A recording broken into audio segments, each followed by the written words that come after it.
다 함께 사도신경으로 우리의 신앙을 고백하겠습니다. 나는 전능하신 아버지 하나님, 천지의 창조주를 믿습니다. 나는 그의 유일하신 아들 우리 주 예수 그리스도를 믿습니다. 그는 성령으로 잉태되어 동정녀 마리아에게서 나시고 본디오 빌라도에게 고난을 받아 십자가에 못 박혀 죽으시고 장사된 지 사흘 만에 죽은 자 가운데서 다시 살아나셨으며 하늘에 오르시어 전능하신 아버지 하나님 우편에 앉아 계시다가 거기로부터 살아있는 자와 죽은 자를 심판하러 오십니다. 나는 성령을 믿으며 거룩한 공교회와 성도의 교제와 죄를 용서받는 것과 몸의 부활과 영생을 믿습니다. 아멘. 찬송가 91장 함께 찬양하겠습니다. 91장 함께 찬양하겠습니다. 슬픈 마음 있는 사람 예수 이름 믿으면 영원토록 변함없는 기쁜 마음 얻으리. 예수의 이름은 세상의 소망이요 예수의 이름은 천국의 기쁨이세.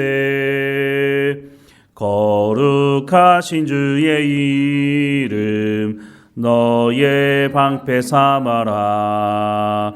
환난 시험 당할 때에 주께 기도드려라. 예수의 이름은 세상의 소망이요 예수의 이름은 천국의 기쁨이세. 존귀하신 주의 이름 우리 기쁨되도다. 주의 품에 안길 때에 기뻐 찬송 부르리. 예수의 이름은 세상의 소망이요 예수의 이름은 천국의 기쁨이세.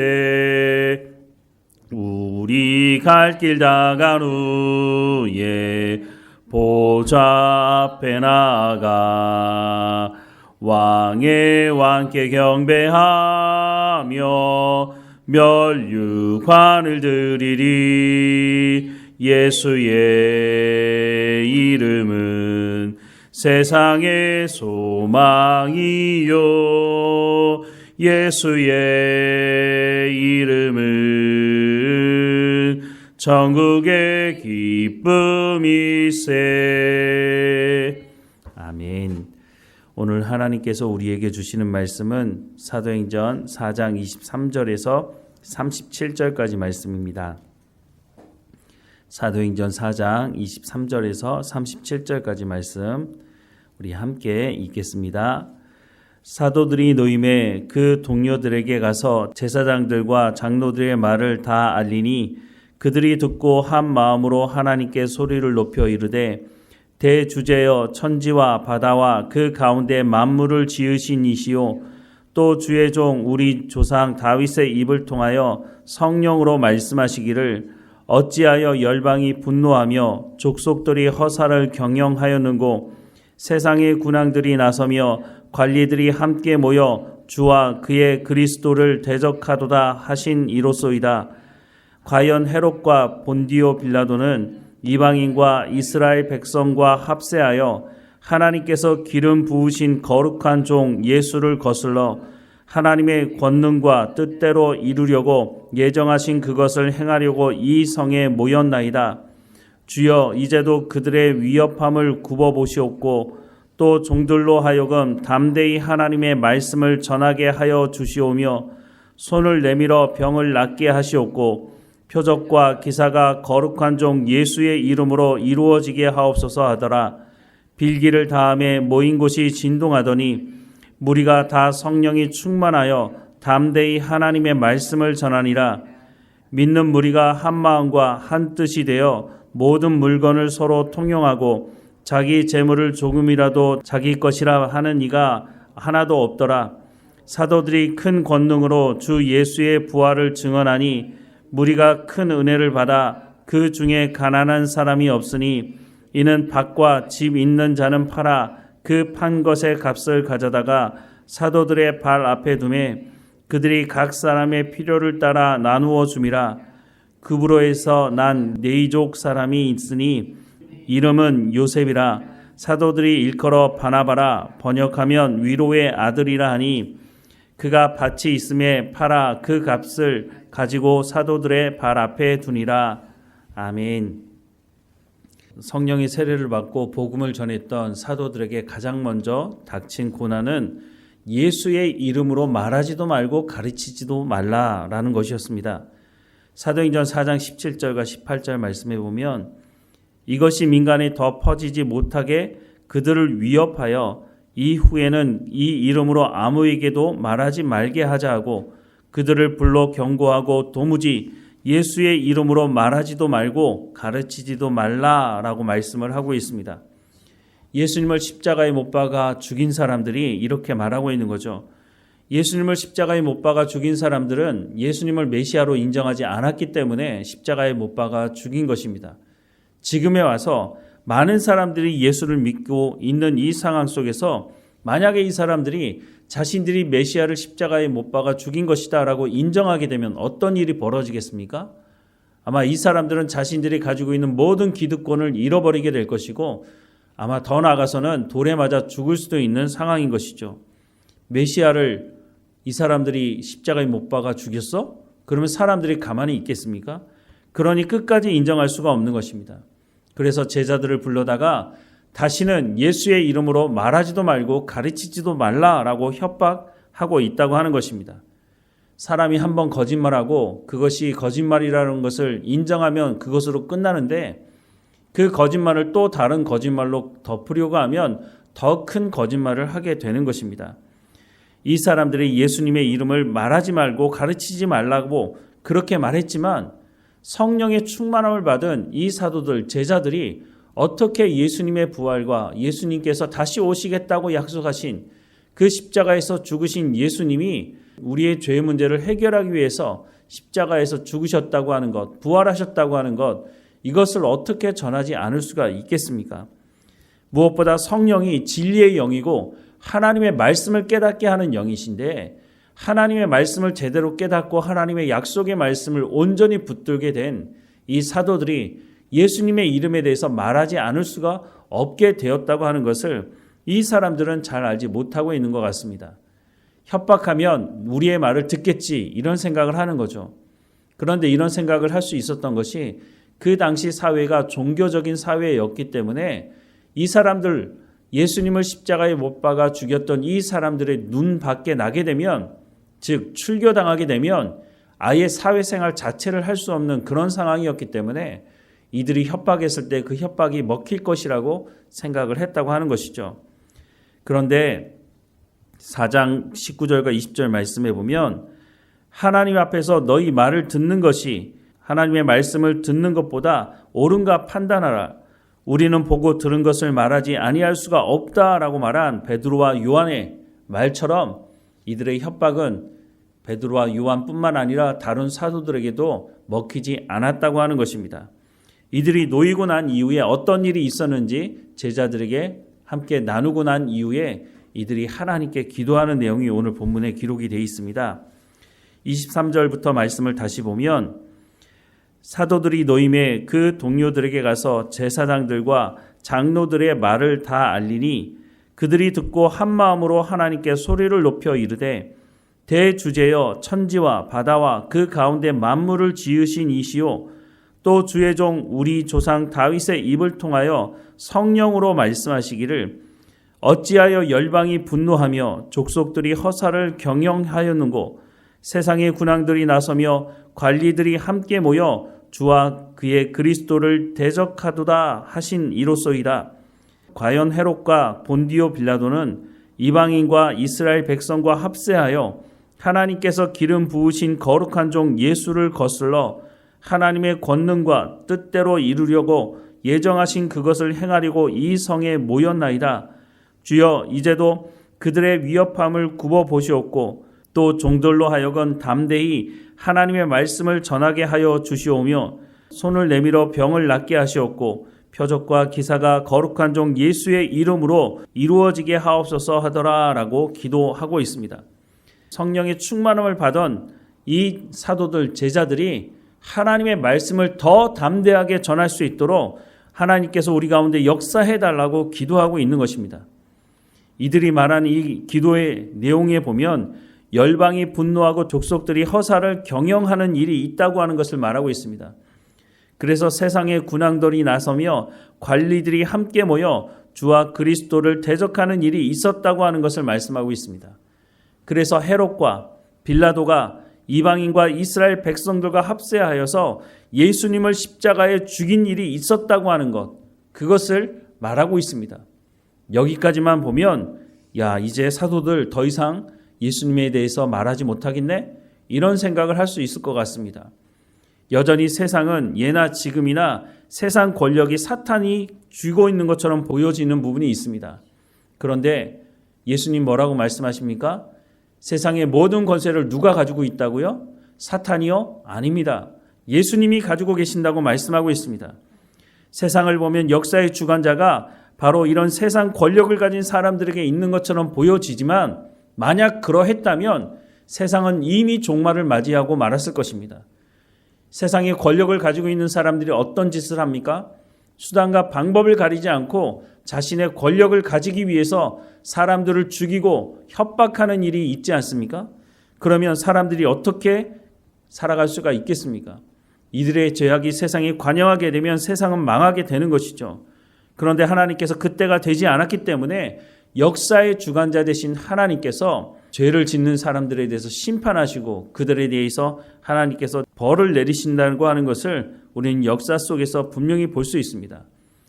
세상의 군왕들이 나서며 관리들이 나서서 예수님을 십자가에 못 박아 죽인 것, 그들 생각에는 그들에게 권력이 있기 때문에 자신들이 세상의 권력을 가지고 있기 때문에 자신들 마음대로 할 수 있다고 생각할지 모르지만 오늘 기도의 내용에 뭐라고 말하고 있습니까?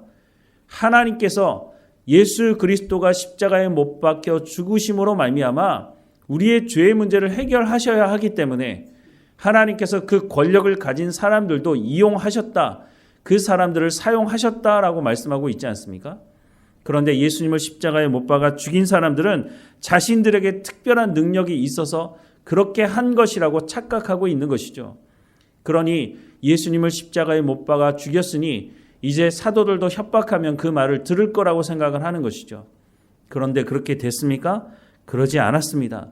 오히려 사도들은 더 담대하게 하나님 앞에 기도하며 역사의 주관자이 되신 하나님 앞에 기도하며 더 담대하게 복음을 전했다라고 말씀을 하고 있습니다. 예나 지금이나 똑같습니다. 예수님 시대나 우리가 살아가는 이 시대나 여전히 기득권을 가지고 있고 자기의 권력을 가지고 있는 사람들은 수단과 방법을 가리지 않습니다. 우리는 이런 세상에서 살아갑니다. 그러면 그리스도인들은 어떻게 살아가야 할까요? 오늘 말씀에 기록된 기도와 같이 기도하는 것입니다. 세상의 권세가 하나님 안에 있다고 하는 것을 우리가 담대하게 선포할 뿐만 아니라 하나님의 말씀을 전하는 삶을 살아가고 우리가 이 땅에서 말씀을 전할 뿐만 아니라 거룩한 하나님의 백성으로서의 삶을 살아가야 한다는 것입니다. 그래서 오늘 본문 뒷부분에 보면 32절부터 말씀에 믿는 무리가 한 마음과 한 뜻이 되어 모든 물건을 서로 통용하고 자기 재물을 조금이라도 자기의 것이라 하는 이가 하나도 없더라. 사도들이 큰 권능으로 주 예수의 부활을 증언하니 무리가 큰 은혜를 받아 그 중에 가난한 사람이 없으니 이는 밭과 집 있는 자는 팔아 그 판 것의 값을 가져다가 사도들의 발 아래 두매 그들이 각 사람의 필요를 따라 나누어 줌이라 라고 말씀하고 있는 것처럼 하나님의 말씀에 순종하는 그리스도인으로서의 삶을 우리는 살아가면 된다고 하는 것입니다. 그러면 우리의 삶을 통해서 우리를 통해서 드러나는 그 거룩한 삶을 통해서 하나님 말씀에 순종하는 삶을 통해서 복음을 들어야 되는 사람들, 하나님의 부르심을 받아야 되는 사람들은 하나님의 말씀을 듣고 주께 돌아오는 일이 있을 것이라고 말씀해 주고 있다고 하는 것입니다. 세상은 여전히 복음을 전하는 그리스도인들을 협박합니다. 너 예수의 이름으로 말하지 말아라. 예수의 이름을 가르치지 말아라. 그렇게 협박하지만 그 협박이 먹힐 리가 없는 것은 성령의 충만함을 받은 사람들은 하나님의 약속의 말씀을 온전히 믿고 살아가는 사람들이기 때문입니다.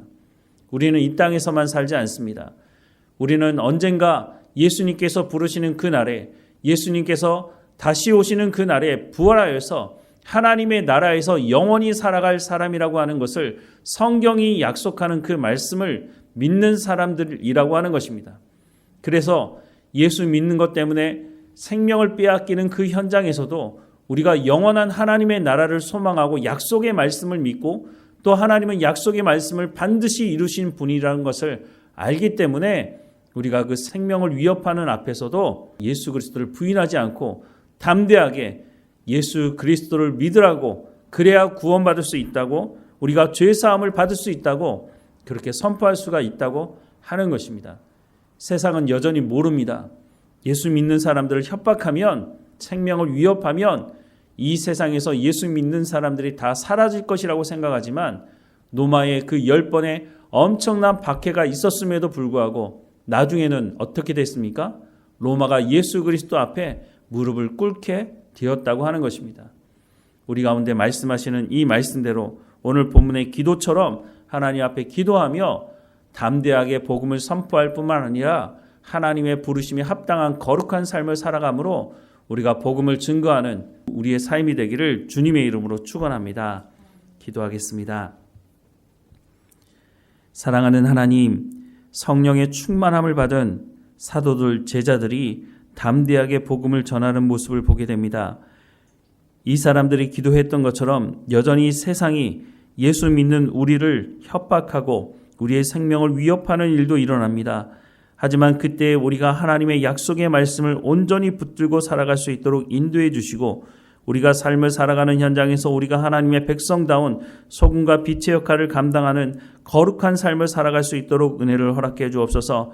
우리를 통해서, 우리의 삶을 통해서 복음이 증거될 수 있도록, 그래서 하나님께서 부르시는 그 사람들이 하나님께 나오는 통로가 될 수 있도록 우리의 삶을 주관하시고 우리 가운데 성령의 충만함으로 하나님의 약속의 말씀을 온전히 붙들고 살아가는 우리의 삶이 될 수 있도록 은혜를 허락해 주옵소서. 이 혼란스러운 이 시대를 살아가면서 우리가 그리스도인인 것을, 하나님의 백성인 것을 담대하게 선포하며 하나님과 동행하며 살아가는 삶으로 증거할 수 있는 우리의 삶이 될 수 있도록 은혜를 허락해 주옵소서. 오늘도 어느 곳에 있든지 하나님과 동행하게 하시고 그리스도인다운 삶을 살아갈 수 있도록 우리를 붙들어 주옵소서. 세상의 그 어떤 것도 그리스도 예수 안에 있는 하나님의 사랑에서 어떤 것도 우리를 끊을 수 없다고 말씀하고 계시니, 우리 가운데 약속의 말씀으로 주고 계시니 이 약속의 말씀을 온전히 믿고 살아가게 하시고 하나님, 우리 가운데 하나님 부어주시는 그 사랑을 더 깊이 경험하며 살아갈 수 있도록 우리의 삶을 인도해 주옵소서. 고난 중에 있는 성도들 한 사람 한 사람마다 지켜주시고 이 말씀을 통해서 약속의 말씀을 온전히 붙들고 담대하게 살아갈 수 있도록 하나님께서 위로하시고 하나님의 약속의 말씀으로 그 믿음을 더 굳세게 세워 주옵소서. 하나님, 우리 가운데 부어주시는 그 은혜의 감사를 잃어버리지 않게 하시고 우리가 구원받은 백성으로서의 그 감격을 잊어버리지 않도록 우리 가운데 은혜를 허락해 주옵소서. 오늘도 우리와 함께 하시는 하나님께 감사드리고 예수님의 이름으로 기도드립니다. 아멘. 하늘에 계신 우리 아버지, 아버지의 이름을 거룩하게 하시며 아버지의 나라가 오게 하시며 아버지의 뜻이 하늘에서와 같이 땅에서도 이루어지게 하소서. 오늘 우리에게 일용할 양식을 주시고 우리가 우리에게 잘못한 사람을 용서하여 준 것 같이 우리 죄를 용서하여 주시고 우리를 시험에 빠지지 않게 하시고 악에서 구하소서. 나라와 권능과 영광이 영원히 아버지의 것입니다. 아멘.